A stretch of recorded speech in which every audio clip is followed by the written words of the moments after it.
À l'éviter cette année. Qu'est-ce que vous répondez justement à ceux, et je rebondis sur ce que vous dites à l'instant, qui vous disent oui, mais enfin le vaccin, ça ne protège pas à 100% et ça n'empêche pas complètement que le virus 95% de protection des formes graves. 95%.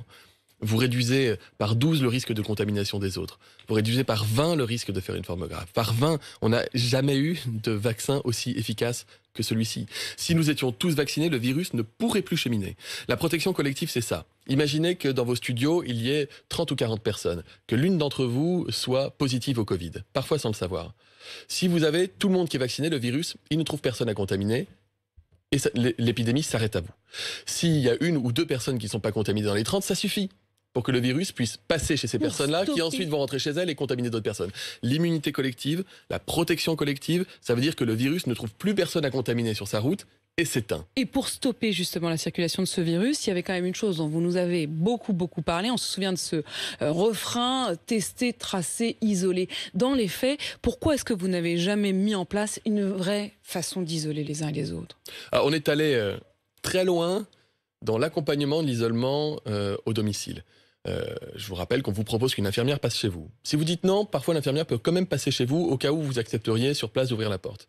On envoie des médiateurs anti-Covid. On propose à des cellules territoriales d'appui à l'isolement de venir chez vous, vous aider pour vos impôts, garder vos enfants, faire vos courses. On vous appelle plusieurs fois depuis l'assurance maladie pour voir si vous ne manquez de rien.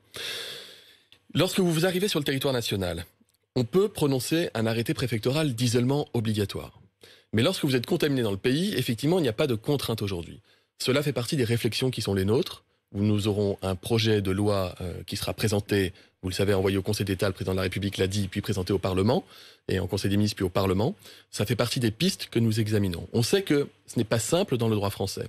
Il n'est pas certain, si nous le mettions dans un projet de loi, que le Conseil d'État nous dise qu'on peut le faire. Et il n'est pas certain, si c'était dans un projet de loi, que le Parlement nous dise que vous pouvez le faire. Ça fait beaucoup de pas certains. Oui, mais l'intention en tous les cas, moi je ne serais pas aujourd'hui défavorable à ce qu'on mène cette réflexion sur garantir que l'isolement soit bien respecté. Donc, dans la mesure où j'ai des statistiques, qui ne sont que des statistiques, mais en Ile-de-France, j'avais des chiffres de respect de l'isolement par des gens positifs au Covid, qui n'étaient même pas majoritaires. Donc il est fondamental de respecter les consignes sanitaires lorsqu'on est positif ou cas contact, parce que sinon, tout ce que nous faisons là ne sert à rien. Pas ne sert à rien, mais est moins efficace.